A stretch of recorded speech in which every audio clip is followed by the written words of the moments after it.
In a wonderful, wonderful novel called Shibumi, which I recommend to you if you haven't read it, a man who operates at this high level, Nikolai, is in a cell, and he's been kept there for 3 years and is in solitary confinement because he's trying to be controlled by the authorities in Japan. And when he is taken out, this American knocks on his prison cell after 3 years of having total solitary confinement and says to him, "We have an assignment for you. We have something that we would like you to do for us, for the CIA. And you better take it because opportunity doesn't knock twice. What we're going to do is offer you your freedom." And he said to him something very significant. He said, "What you offer me is my liberty. I have my freedom. I've always had my freedom. You can never take that away from me. And these are my conditions for doing what I want. And I'm going back to my cell, and unless you're willing to meet them," he said, "I'd appreciate it when you come back tomorrow and knock on my cell that you knock twice so that I don't confuse you with opportunity." It's the kind of line that you always want to have, and you think of it 4 days later. But when you're writing a novel, you can put it right in there just like that. But that the corner of freedom that people have is the ability, and this is what he was saying, to use his mind in the most creative and personal way that he wanted to. And in place of knowledge, people in our culture somehow have achievement. It's almost an irony when we look at, for example, what do we mean by a college education? See, college education, we purchase credits. I mean, you do it, and you put down money, and you buy a certain number of credits, and then you go through a certain number of rules. And it has nothing to do with knowledge. None of it has anything to do with knowledge or what you're learning, what it means to you, how it applies in your life. It has nothing to do with that. It has to do with, how do I fit into this system? How do I please that authority figure up there called a teacher? And what do I do? And how many pages do I write? And when is it due? And how many books do I have to read? It's a system that has nothing to do with knowledge. And yet we somehow confuse it. We think that you can purchase knowledge. And you can't, obviously. But there's another kind of freedom other than just the freedom to express yourself and the freedom to vote and things like that. And that's the freedom that comes from knowing how to really enjoy your own life and all that your life is. And this is a freedom that can never be taken away from you, even in the worst of circumstances, even by putting you into a jail cell. You can't take that away. It's the knowing. That's a key word. It's the knowing of having control over your own mind. Knowing that. It isn't just that you read it or you listen to me say it or whatever, but that you develop this powerful awareness that I truly am in charge of all that I am as a human being. And like once you get that knowingness, that it isn't circumstances and that it isn't the terrible things in life or the things that we've judged to be terrible that make our lives what they are or what they are not. It is how we process them. It is thinking that makes it so, as Shakespeare said. Then freedom is yours. It's yours to use at any time that you want to use it. Happiness and enjoyment are not things that you get out of life. They're not rewards that come to you. They're not something that is going to be the result of you behaving in a certain way or living a certain lifestyle. Happiness and enjoyment are inner processes, and they are what you bring to life. They are yours, and yours alone, to have at any time that you want to have them. And no matter what the circumstance that you can think of, no matter how bad it may seem for you, you always have this corner of freedom to choose to process it the way that you want to. And, I mean, I've seen examples of this kind of thing. I mean, I've seen the extreme examples of people who have put their minds into a place where they're capable of having a pin put right through their arm and not experience any pain. I've seen hundreds of people walk across hot, burning coals and experience no burning of the flesh whatsoever. And you think to yourself, well, wait a minute, when flesh is put to burning coals, you get burnt flesh. That's just the physical laws of the universe. And yet it's not. I've seen people overcome just unbelievable fears that you would think that no one else could do, and do it all through this exquisite power of the mind, of your thoughts. And so happiness, or fulfillment, or enjoyment, or whatever, if you get nothing else, get this really clear for yourself, that they have nothing to do with the circumstances of your life. It's not relevant. It's not even an issue that you ought to be bringing up. Over and over you'll hear, yeah, it's easy for you to say that you can be happy because, and then they'll list all the reasons why somebody else can, and then to come up with, these are all the reasons why I can't be happy. And this list will be very, very long indeed. Never ever once saying, well, the reason that I am not happy is because I don't bring happiness to what I'm doing. It's because I'm looking for happiness as some external thing that is going to come to me. It's like what Ike says, there is no way to happiness. Happiness is the way.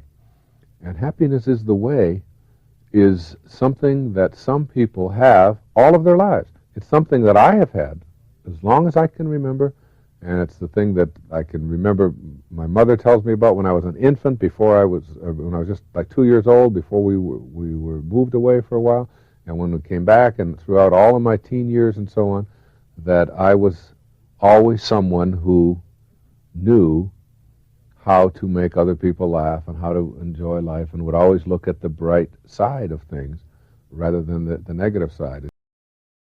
There is a stillness in you that cannot be disturbed, a place untouched by fear, unshaken by chaos, and immune to the noise of the world. It has no name, yet it knows everything. It has no shape, yet it holds the shape of your peace. It is not your mind, for your mind is loud. It is not your emotions, for your emotions are waves. It is not your body, for the body withers and bends to time. It is the part of you that watches quietly, lovingly, unmoved. And in that watching, there is power.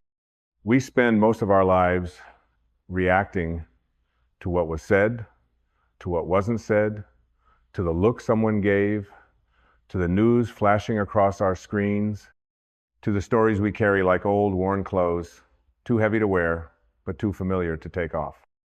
We live at the mercy of our interpretations, our wounds, our replays of the past, and projections of the future.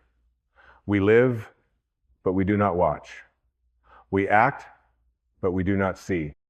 To watch is not to detach from life, it is to arrive fully in it. It is to stop being dragged by the stream of every emotion and every judgment. It is to sit at the edge of the river and say, there it is again, the fear, the anger, the memory, the story, and then let it flow. The ego is a brilliant but frantic storyteller. It cannot live in the present moment because the present moment exposes its illusions. It thrives on reaction because it feeds on control. The ego needs your agreement. It needs your reactivity to survive. But your soul does not need to prove itself. It simply is. It observes without trying to fix. It accepts without needing to justify. It loves without asking to be loved back. Being the watcher is not an escape, it is the return. When you become the watcher, you are no longer the puppet of your past. You are no longer the hostage of your triggers. You begin to see that the anger is not you, it is an energy that passes through. The grief is not you, it is a wave that visits, not a house you must live in. The fear is not you, it is a voice, not your truth. There is a sacred gap between stimulus and response. And in that gap is where you reclaim your life. That gap is where the watcher lives. You are not your reactions. You are the awareness beneath them. You are not your thoughts. You are the spaciousness that notices them arise and fall. You are not the chaos. You are the calm watching the chaos. And when you remember this, you become free. Freedom doesn't come when the world is silent. It comes when you can hear the noise and choose not to be it. It comes when you can feel the heat of anger and not throw it. When you can taste the sting of offense and not become offended, when you can sit in the storm of opinion and not get swept away by any of it, there is no greater strength than presence. To be present is to live beyond reaction. It is to let go of the idea that everything demands your emotional involvement. It is to allow people to be who they are without needing to correct them. It is to hear a criticism and not make it your identity. It is to receive praise and not build your worth upon it. Presence is not passive. It is alert, grounded, alive. The watcher is not distant. The watcher is compassionate. It sees clearly because it does not cling. It understands deeply because it listens without defense. It acts with power because it does not act from fear. You see, when you become the watcher, life softens. Not because life changes, but because you do. The same situations arise, but they no longer own you. The same people trigger the same old patterns, but now you recognize them as patterns, not as truth. You stop bleeding into every moment. You stop needing everything to validate your sense of self. You return to your inner sanctuary, the place where your soul sits with open hands and a quiet smile, knowing that all things are passing clouds. You cannot stop the world from shouting, but you can stop yourself from echoing it. Buddha once said, "You will not be punished for your anger, you will be punished by your anger." And how often we let our own reactivity become the very suffering we try to avoid. We mistake reaction for power, but reaction is bondage. Reaction is the ego's way of staying alive. True power is in the pause. True power is in the breath that says, "I see you, emotion, but I do not belong to you." The watcher doesn't suppress, it doesn't deny, it simply sees, and in seeing, it liberates. Watch yourself when you're offended. Who is it that feels so injured? Is it your soul, or is it an identity you've built, now threatened by someone else's opinion? Watch your defensiveness. Who is it defending? The truth needs no defense. The ego, however, is always on guard. Watch your craving for validation. Who is it that wants to be seen? The infinite spirit within you is already seen. It is seen by the entire universe. There is nothing you need to prove. Nothing you need to fix to be enough. Nothing you need to hold on to be safe. The watcher knows this. The reactor forgets. Let your breath be your teacher. When it quickens, when it shortens, when it tightens, that is the moment to return. That is the moment to step out of the role and back into the witness. Each inhale is a choice. Each exhale is a letting go. The more you breathe consciously, the more you become aware. And awareness is the birthplace of all transformation. When you are the watcher, you stop needing life to behave the way you want it to. You stop arguing with reality. You stop insisting that people be different to make you happy. You stop controlling what was never yours to control. And in this surrender, you find peace not as an achievement, but as your original nature. Peace is not something you chase. Peace is what remains when you stop reacting. So many of us live on the edge of offense. We're ready to be hurt, ready to be insulted, ready to be outraged. We've trained ourselves to scan for threat, not physical threat, but psychological threat. Someone disagrees with us and we feel erased. Someone rejects us and we feel unworthy. But what if none of it was personal? What if every offense is an invitation to awaken? You are not what others say to you. You are what you choose to hear. Let people misunderstand you. Let them mislabel you. Let them walk away if they must. The watcher does not flinch. The watcher knows that the truth doesn't need to chase anything. The truth just is. And if someone cannot see you, that does not make you invisible. If someone rejects you, that does not make you invalid. You are not here to be understood. You are here to understand. The moment you stop needing to react, you begin to live. You begin to notice the small joys, the way the sunlight touches the leaves, the pause between two heartbeats, the sacred silence after a deep breath. These are the spaces where the divine speaks. but you must be still enough to hear.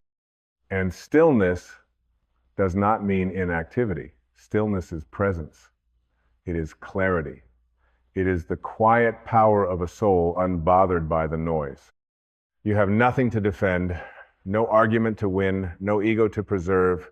You have only the opportunity in every moment to return to the watcher within.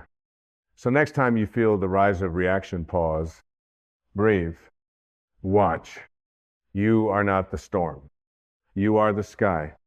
The sky does not tremble when clouds pass through it. It does not cling to the rain or resist the lightning. It allows, it witnesses, it remains. And so must you.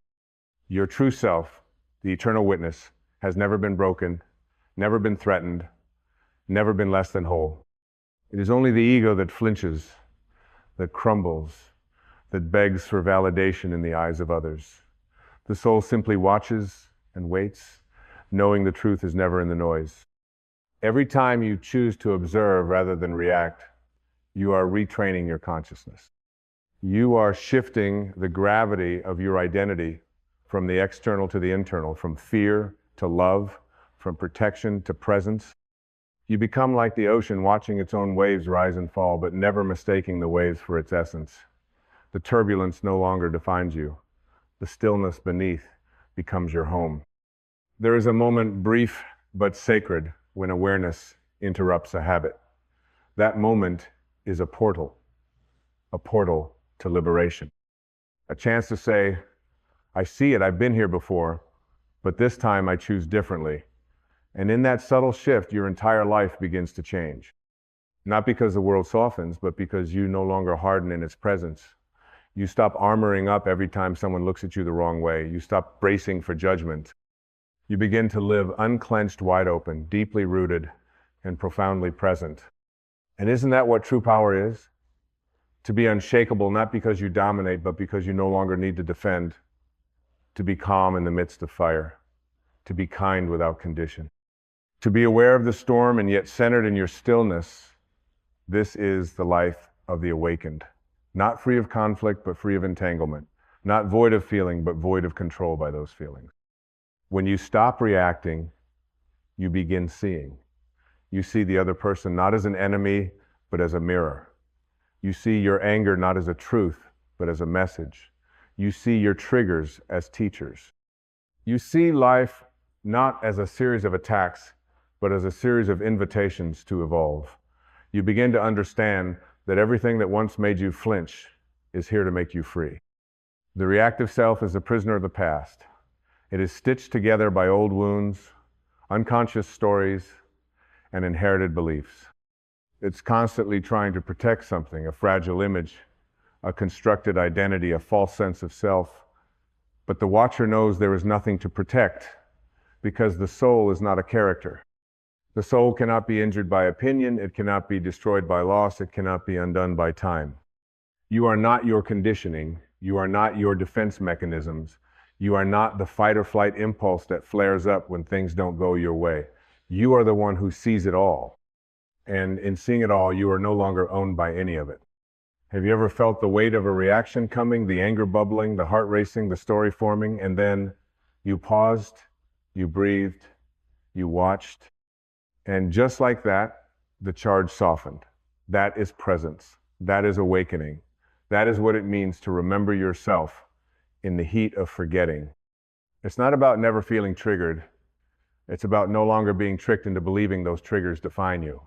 It's not about being a stone cold and unfeeling. It's about being a mountain still and grounded, even as the winds howl around you. You see, the more you watch without reacting, the more you begin to trust life again. You realize that not every comment needs a comeback. Not every situation demands your opinion. Not every disagreement is a battlefield. You stop entering every interaction with armor. You stop needing the last word. You begin to understand that silence can be the loudest answer. That stillness can be the most powerful presence. And in that space, that holy space between what happened and how you choose to respond, a miracle occurs.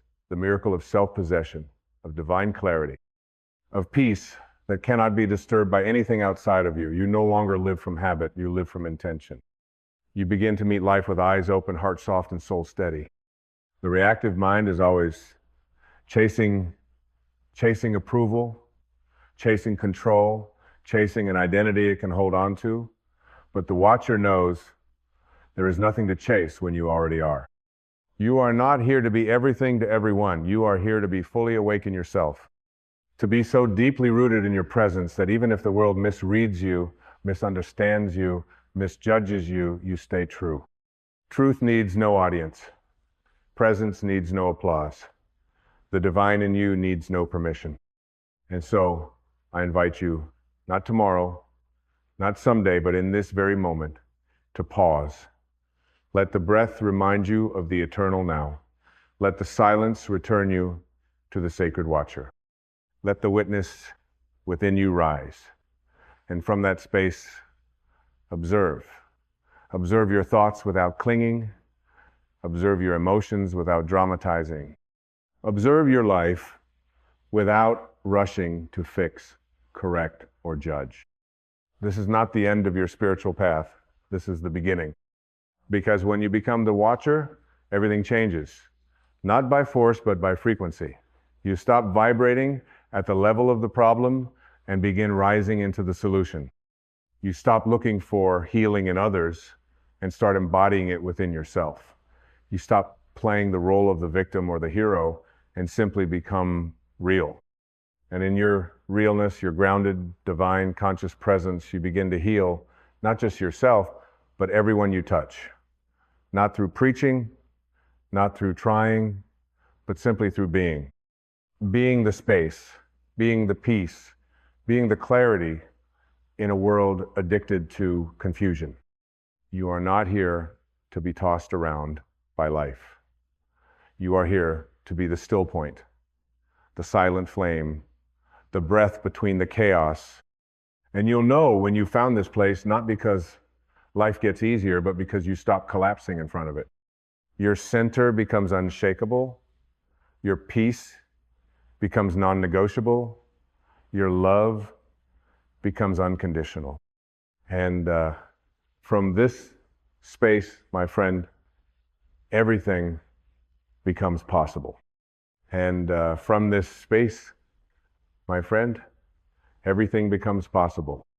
When you no longer live at the mercy of your reactions, you step into the rarest kind of power, the power of inner authority. Not dominance, not superiority, but sovereignty of the soul. You're no longer pulled by every emotional wind, no longer yanked into battles that aren't yours. You become a space of presence that others can feel but cannot disturb. You begin to hear the world, not just through your ears, but through your spirit. Someone may yell, and you hear their pain. Someone may judge, and you hear their fear. Someone may try to provoke, and you sense their longing for love. The watcher sees this, not to become better than anyone, but to remember none of it is about you. And what a relief that is. What a deep, cleansing sigh for the soul to know you are not responsible for the storms in other people's skies. You are only responsible for whether you bring your umbrella or your sunshine, whether you enter their storm or remain the calm that invites them into clarity. To live as the watcher is not to become indifferent, it's to become deeply compassionate without losing yourself. Compassion doesn't require you to abandon your peace. In fact, real compassion flows from peace. When you react, you join others in their suffering. But when you watch, you become the mirror that reflects something higher. You say without words, you don't have to live like that. There's another way. And when you live this way, something extraordinary happens. You begin to radiate peace. Not the kind that looks peaceful on the outside, but simmers with resentment underneath. Not the kind that avoids conflict by shrinking. No, this is the peace that walks into any room and changes its atmosphere. The peace that speaks without words. The peace that silences chaos just by being. Because when you are no longer at war with yourself, the world cannot drag you into battle. You stop arguing with reality. You stop trying to edit the universe to match your preferences. You stop needing the moment to be anything other than what it is. And in that surrender, You don't become passive, you become present. You take action not from desperation, but from alignment. You speak not to defend, but to express love. You listen not to prepare your reply, but to understand with your whole being. This is how the soul moves. Gently, powerfully, without rush. And oh, how the world needs more of this. More beings who don't crumble at conflict, who don't lose themselves trying to win approval, who aren't addicted to proving they're right. The world is loud with reactions. Be the one who is quiet with understanding. Be the one who slows down when others speed up.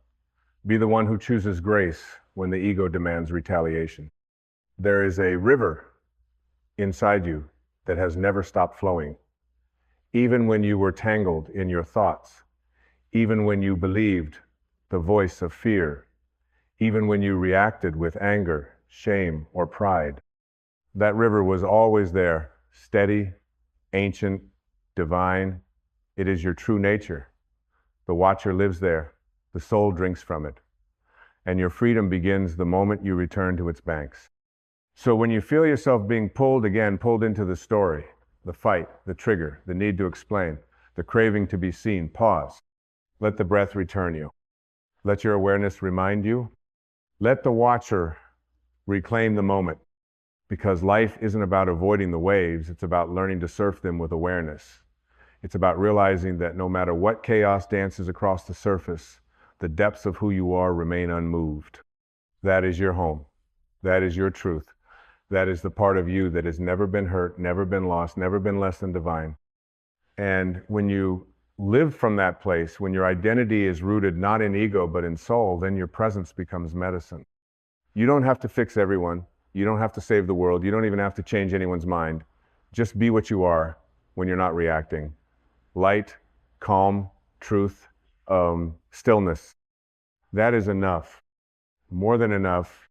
That is the invitation you offer the world. Come sit with me in this silence and remember who you are. And if they do, beautiful. And if they don't, you continue walking, not in pride, not in bitterness, but in peace. Because the watcher walks with grace. And grace, my friend, is the only power that doesn't need to shout. The watcher walks with grace, not because it is immune to pain, but because it no longer mistakes pain for identity. It has learned the sacred art of presence, not as a performance, but as a remembrance. To watch is to love without possession, to listen without preparing to speak, to live without the weight of needing everything to be different in order to be okay. And when you live like this, when you truly become the watcher, the need to be understood falls away. You no longer plead with the world to see you, to validate you, to applaud your efforts. You know that to be seen by the divine within you is more than enough.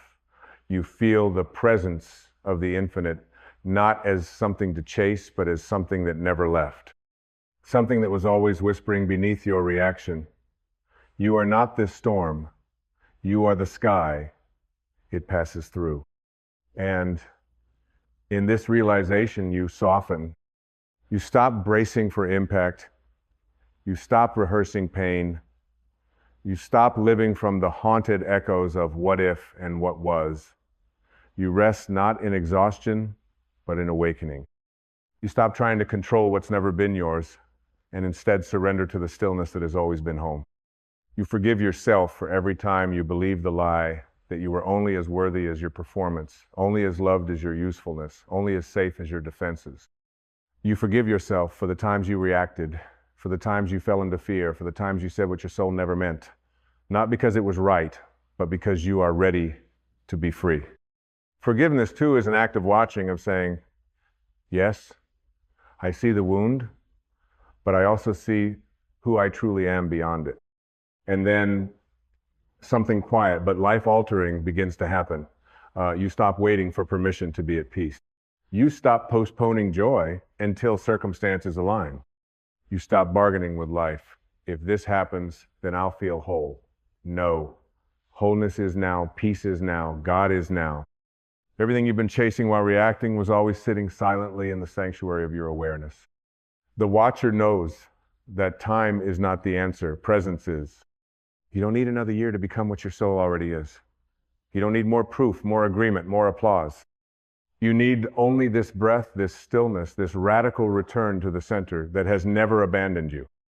And this is not a theory, this is an embodiment. When you embody the watcher, your life becomes less about performance and more about presence. You start speaking less and saying more. You start needing less and feeling fuller. You begin walking through the world with a softness that doesn't ask, "Do you accept me?"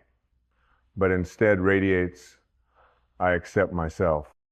And because you accept yourself, others feel safe to do the same in your presence.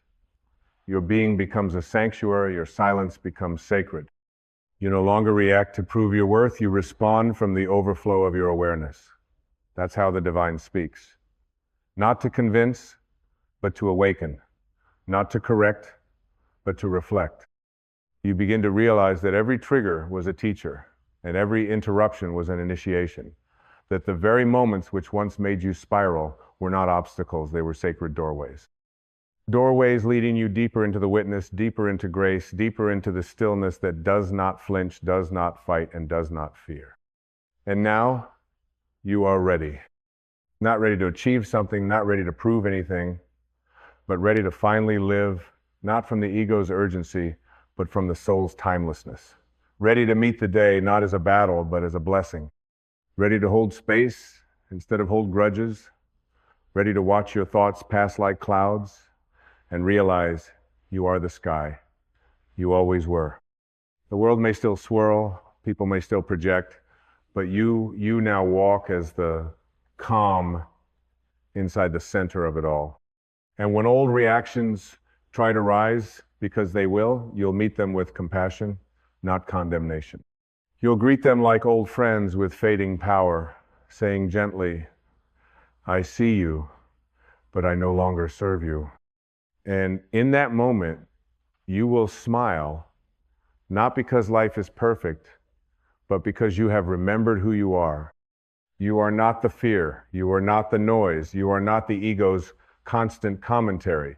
You are the one who watches all of it and chooses love anyway. So breathe, beloved soul. Breathe and return to this sacred moment, to this steady presence, to this watcher that does not need to win, but only needs to witness. Let others shout. Let the world race. Let the noise unfold. You just keep watching. Just keep being, just keep loving, because when you are the watcher, not the reactor, you do not just change your life. You remember that you are life. And life, in its truest form, does not react. It flows. It trusts. It shines. And so do you. There is a truth that echoes beneath the noise of this world. It is not loud. It does not beg for attention. It whispers softly but persistently beneath every breath you take and every doubt you hold. And it says, you are already whole. You are already worthy. You are already love. Not because of what you do, not because of what you own, but because of what you are. A divine being wrapped in a temporary form, here not to earn love, but to remember it. You see, somewhere along the way, we were taught to equate self-love with arrogance, with pride, with vanity. We were told to keep ourselves small, humble to the point of invisibility, quiet to the point of silence. We were trained to apologize for our light, to dim it so others wouldn't feel uncomfortable in its presence. But I am here to tell you that self-love is not vanity. It is not ego. It is not some inflated image puffed up by the approval of others. It is not a mask you wear, but the moment you take all masks off. It is not insanity. It is sanity. It is not selfishness, it is salvation. When you deny yourself love, you don't become more generous, you become more wounded. And the wounded, when unaware, wound others. A soul that has not been fed with its own acceptance will forever seek approval from others, like a starving child crying at the gate of a closed home. And the tragedy is this: The gate was never locked. It was never even real. It was a phantom created by your mind, a barrier built by belief. And you, my dear friend, are the builder and the breaker of that gate. To love yourself is not to place yourself above others, but to return to alignment with who you've always been, beneath the fear, beneath the roles, beneath the endless striving. You are not what this world convinced you to become.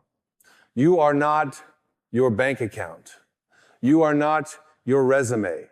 You are not your mistakes. You are not the story your past tries to sell you. You are the breath behind the story. You are the awareness watching the storm, not the storm itself. And yet, we chase love as though it's outside of us. We chase it in people, in praise, in performance, but the heart knows the truth. Love that must be earned is not love, it's a transaction. And the soul cannot survive on transactions. It needs communion. It needs truth.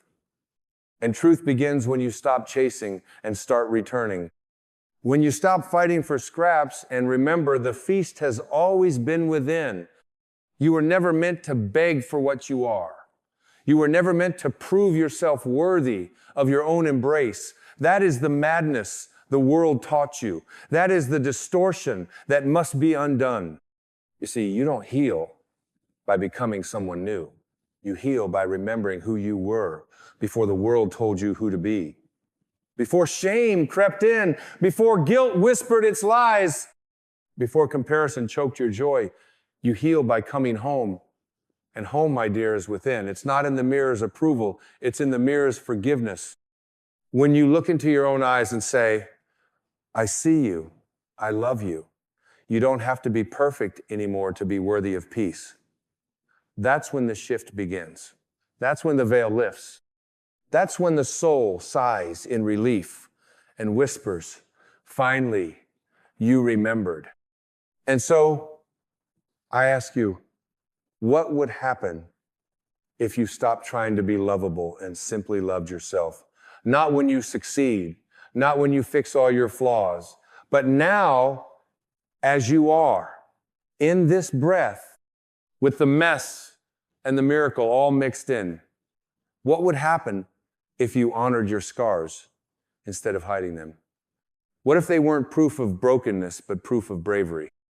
Every crack in you is an opening for light. Every wound is a portal for wisdom. And every moment you choose to embrace yourself rather than abandon yourself, you rise. Not above others, but back into alignment with the divine pulse of life that created you. God did not create you to hate yourself. Life did not gift you breath so you could suffocate beneath your own judgment. The universe is not against you. The universe is within you, waiting for you to realign with your original frequency, and that frequency is love. Love that does not need a reason. Love that does not flinch when you falter. Love that does not withdraw when you make a mistake. Love that says, you are sacred still. This love does not scream, it does not argue, it does not compete, it simply is. And it is the most sane, most grounding, most healing energy you will ever know, and it begins when you stop outsourcing your worth. No one out there can give you what your own heart has the power to offer. And the moment you recognize this is the moment you stop begging and start being. The moment you realize self-love is not just a practice, it is a return to reality. The insanity was believing you were separate from your source. The sanity is remembering you never were. You were not born with doubt. You learned it. You were not born with shame. It was handed to you. You didn't arrive on this planet afraid to love yourself. You were conditioned into thinking that self-celebration was arrogance, that self-compassion was weakness, that to speak kindly to yourself was somehow self-indulgent. But the soul knows better. The soul never buys into that noise. The soul knows that honoring yourself is not egotism, it's equilibrium. It is the necessary homecoming to balance a world that has tried to pull you away from your center. Think for a moment about the tree. It does not question the space it takes up. It does not shrink to make the forest more comfortable. It does not apologize for its blossoming, or its roots, or its reach toward the sun. It simply grows not in competition with the others, but in full expression of what it was always destined to be. And so must you. You do not owe the world an apology for your light. You owe it your truth. You owe it your wholeness. You owe it the example of what it looks like when a person returns to their sacred self and finally stops running. Because you can run for a long time, my friend. You can run from your hurt. You can run from your reflection.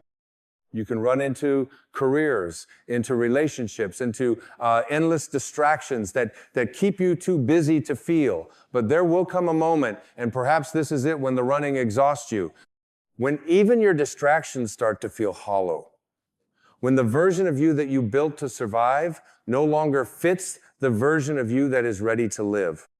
And when that moment comes, it's not a breakdown, it's a breakthrough. It's the crack in the shell where the light gets in. That's the beginning of sanity.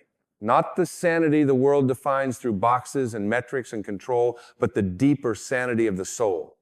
The sanity of remembrance, of clarity, of sacred stillness. The sanity that arises when you no longer try to earn your right to exist, but simply breathe in your own being as enough. And it is enough. You are enough. The caterpillar does not earn the right to become the butterfly. It simply surrenders to the process. It goes into the cocoon, it dissolves, it dies to the old form, and emerges in newness. What looks like death to the outside world is actually transformation. And perhaps what feels like crumbling within you is simply the old architecture falling away so the divine blueprint of your soul can be rebuilt, not in shame, but in love. That's what self-love does. It rebuilds you from the inside out.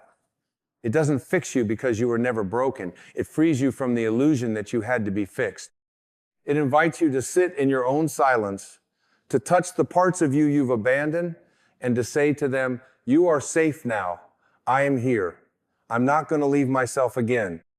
Imagine the power of that. Imagine being the sanctuary you've always sought. Imagine walking through the world not looking to be validated, but to express truth. Not needing to prove anything, but simply to be a living, breathing embodiment of love itself. That is not ego. That is presence. That is your birthright. But this path isn't loud.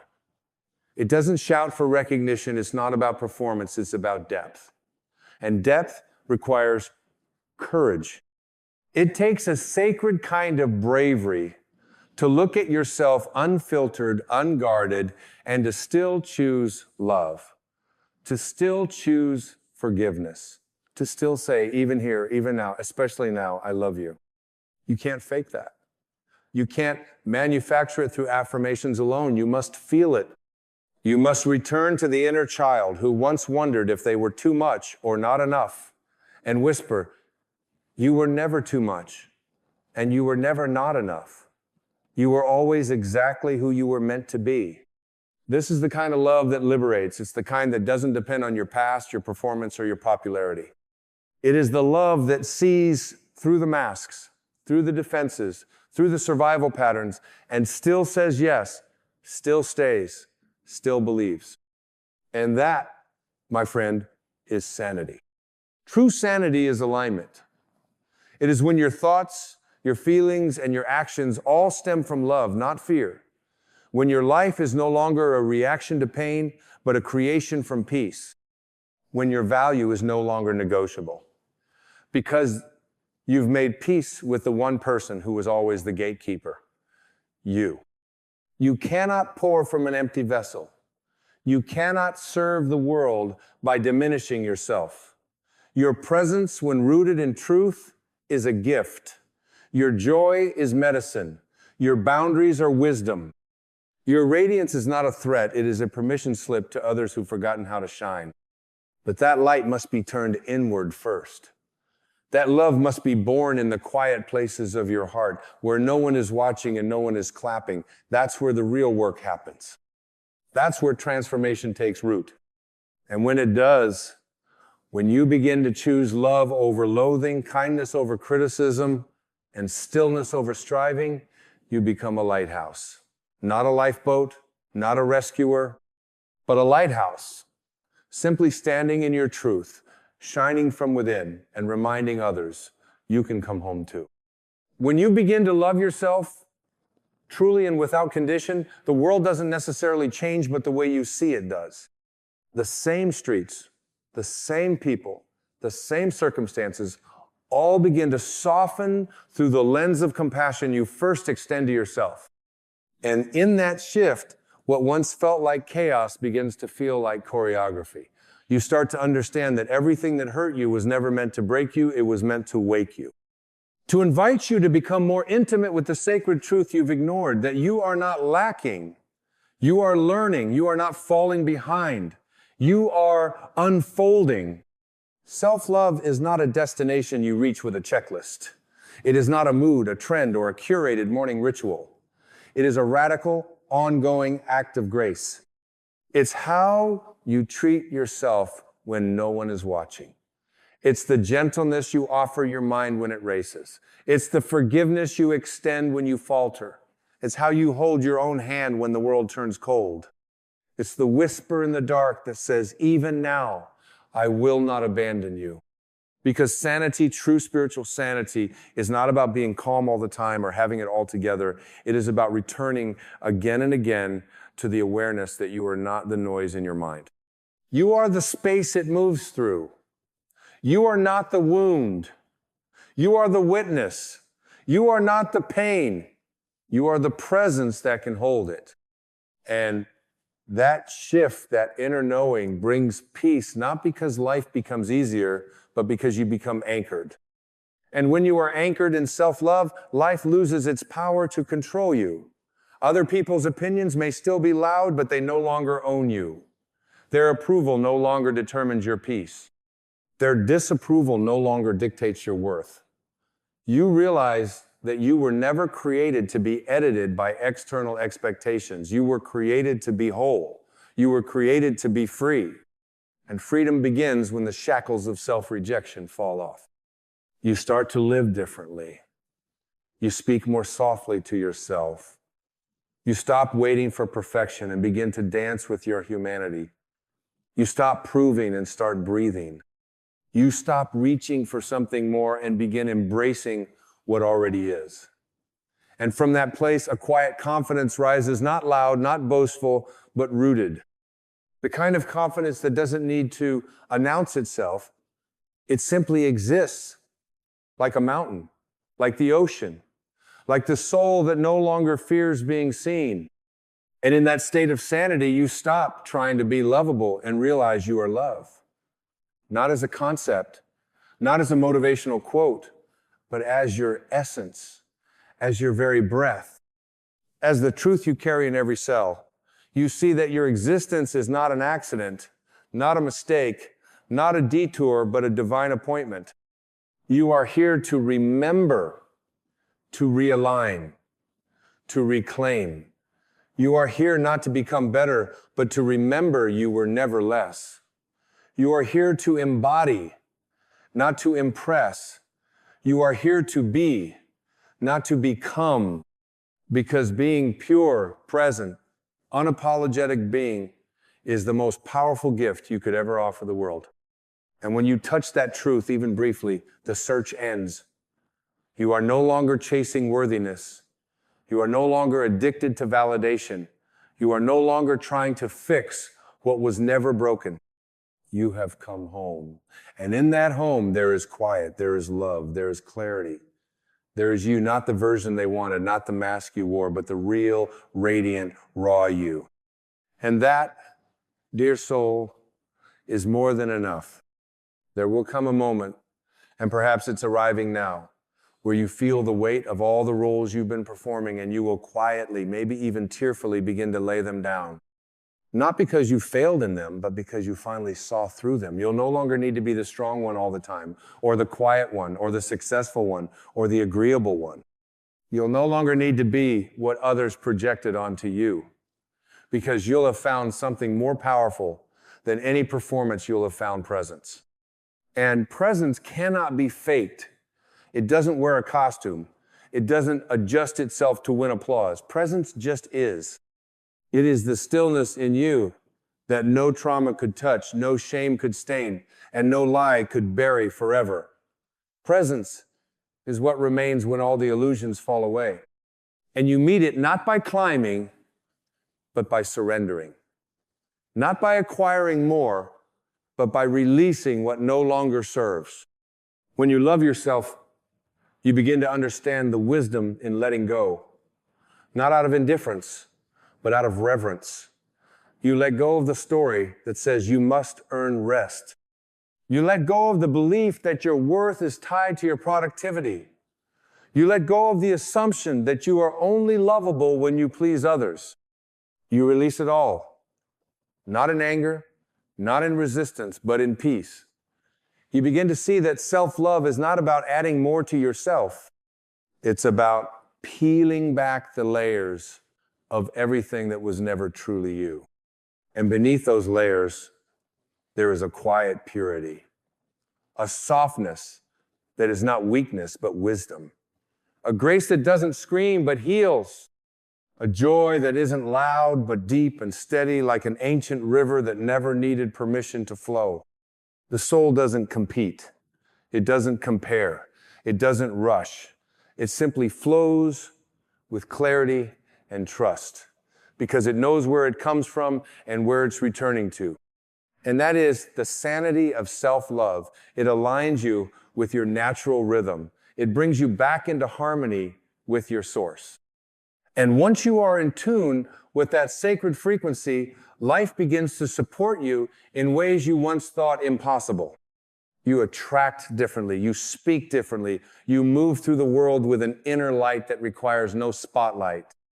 And you stop waiting for someone to choose you, for a future version of yourself to arrive, for the perfect moment to begin. You realize the choosing starts with you. The healing starts with you. The permission starts with you. No one is coming to give you the love you keep withholding from yourself. And the beautiful, liberating truth is, they don't need to. Because that love has always been here. Like the sky above the clouds, untouched, unchanged, ever present, waiting for you to look inward, waiting for you to return. And when you do, when you look in the mirror and see not a project to fix, but a soul to love, you finally understand self-love is not indulgence. It is not vanity. It is sanity. It is the remembering of who you truly are beneath it all. It is the return to your sacred, luminous, limitless self. Now, as we reach the final moments of this journey, let us pause for a moment and take in the vastness of what we have uncovered. The truth has been unfolding like the petals of a flower, each layer revealing something deeper, something more intimate. It is not just the words that we have spoken today, nor the thoughts that we have entertained, but the very essence of who you are, the divine, the eternal, the unshakable presence that has always been there, waiting to be recognized. Self-love is not a luxury. It is the lifeblood of your existence. The breath you take, the thoughts you think, the steps you take upon this earth, they all spring from the well of love that resides within you. And when you come to fully own this truth, when you no longer seek validation from external sources, but instead draw from the infinite well of your own soul, you begin to experience something truly miraculous. You begin to understand that the peace you seek, the joy that eludes you, the sense of purpose that feels just out of reach, it was never anywhere but within you. You are not broken. You are not incomplete. You are not waiting to be saved by someone or something outside of you. The power, the beauty, the clarity you've been seeking is you. It has always been you. In this moment, feel the weight of this truth. It is not heavy, though it may feel overwhelming at first. It is the weight of your own divinity. It is the weight of owning your worth, of seeing yourself not through the eyes of the world, but through the eyes of God. It is the weight of finally acknowledging that you are not just a person living in the world, but a spark of the divine, an embodiment of love, peace, and power. When you stand in your truth, unafraid and unashamed of who you are, you release the need for approval. You stop seeking to prove your worth because you know deep within your bones that you are enough. You are worthy of all that the universe has to offer. The universe responds to you not because of your actions, but because of your energy, the energy you radiate when you know that you are worthy, when you know that you are whole, when you know that you are loved. There is a profound shift that happens when you begin to love yourself.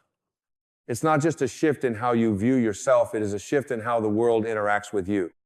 The energy you give off creates ripples in the world around you. Your relationships change, your work shifts, the way you engage with the people you encounter, the way you move through the world, it all transforms because you are no longer seeking to fill a hole. You are no longer seeking to gain something you don't already have. Instead, you are sharing from a place of abundance, from a place of wholeness. And it is here, in this space of full ownership, where you begin to understand that self-love is not vanity, it is sanity. It is the foundation upon which everything else must be built. It is the soil that nourishes the seed of your true potential. Without self-love, you cannot access the fullness of your power. Without self-love, you cannot align with the infinite wisdom that flows through you. Without self-love, you remain disconnected from the truth of who you are and the divine purpose that is yours alone to fulfill. But with self-love, you are free.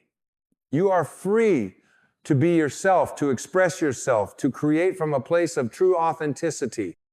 No longer do you need to perform, no longer do you need to shrink or hide, no longer do you need to apologize for your existence. You are here, in this moment, as you were always meant to be whole, complete, and radiant. It is in this place of ownership that the soul ascends into full alignment with the divine. There is no longer any resistance to the flow of grace, no longer any struggle between who you are and who you are becoming. You become the living embodiment of your truth, and in that truth you find your freedom, you find your peace, and as you stand in this freedom, know this: you are the reflection of the divine. You are the creation of the universe itself, crafted with love, with intention, with purpose. The universe does not make mistakes. It does not create anything without reason. Your life, your existence is no accident. You are here for a purpose to love, to serve, to grow, to create, to be. And when you embrace the fullness of who you are, when you embrace your divine identity, you align with that purpose.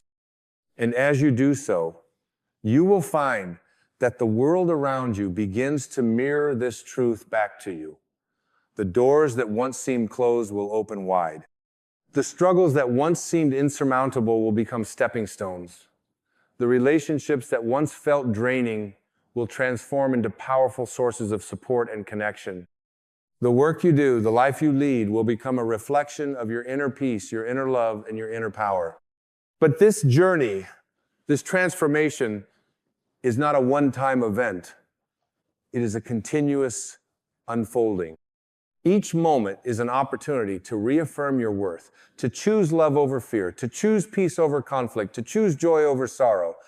And as you do, you will find that life begins to flow with greater ease, with greater grace. So, take this truth into your heart, into your bones, into the very fabric of your being. You are worthy of love. You are worthy of peace. You are worthy of every blessing the universe has to offer. And when you embrace that truth, when you stand fully in the love that is your birthright, you will experience a life that is nothing short of miraculous. Now, as you stand in your full divine identity, feel the weight of the world lifting from your shoulders. Feel the burden of self-doubt, of guilt, of fear dissolving into the air. Feel the embrace of the universe as it welcomes you home to your true self. You are not alone. You have never been alone. You are a part of something far greater than you can fully comprehend, a force of love, a force of light, a force of creation. And when you align with this force, when you align with the love that resides within you, you become unstoppable. In this moment, Let go of all that no longer serves you. Let go of the doubts, the fears, the limiting beliefs that have kept you small. Let go of the past, for it no longer holds power over you. You are free. You are whole. You are enough. And as you step forward into the world, know that you do so as the full embodiment of love, as the full embodiment of your divine purpose. This is your moment. This is your time to rise, to shine, to own your truth, and to live the life you were always meant to live. Embrace it. Claim it. You are not just a person. You are the divine in human form. And it is time for you to step into that truth with every fiber of your being. So, take a deep breath and let this truth settle deep into your soul. You are worthy. You are loved. You are enough. And as you embrace this, you will find that the world around you begins to reflect the love and peace that you now carry within. Now go forth knowing that you are no longer searching for yourself. You are here. You are home. You are whole. You are free. And this is just the beginning.